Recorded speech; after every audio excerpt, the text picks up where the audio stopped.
በቃ ይኸው ጫማ እያሰርኩ ነው፣ እየወጣሁ ነው፣ ጠብቀኝ። ይዙ ቤት ውስጥ የምሰራው ነገር የለም እኮ ብር ያስፈልገኛል። ምን? ባለፈው ብር ከሰጠሁሽ 2 ሳምንት መች ሞላው? እንዴ የሰጠኝ ብር እኮ ዘይት በገዛበት የሚያልቅ ነው። ምሰጥሽን አብቃቅተሽ አትጠቀሚ። እኔ አይመለከተኝም፣ ብር የለኝም። እንዴ ነገ እንግዲህ ይመጣል እኮ ረስተኸው ነው? እኔ አላቅልሽም። ሁሌ ልወጣ ስል ትነጅሰኛለች። አንተ ያማል እንዴ በሽተኛ።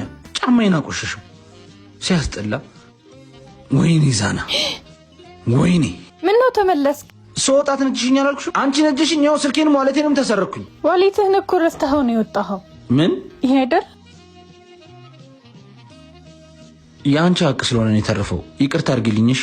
ችግር የለውም ይቅር ብዬሃለሁ። እንደው ሰላም እንድንሆን ከአንድ ላይ ለተቸገሩ አባቶች ብንረዳ። ለምን አባቶች? በሙታን ሳማር ቅዱስ ሚካኤል አንድነት ገዳም የሚገኙ አባቶች ክረምቱ ይዞት በሚመጣው ውርጭ ዝናብ እየተሰቃዩ አባቶችን ለማገዝ በኢትዮጵያ ንግድ ባንክ 1044 25 98 391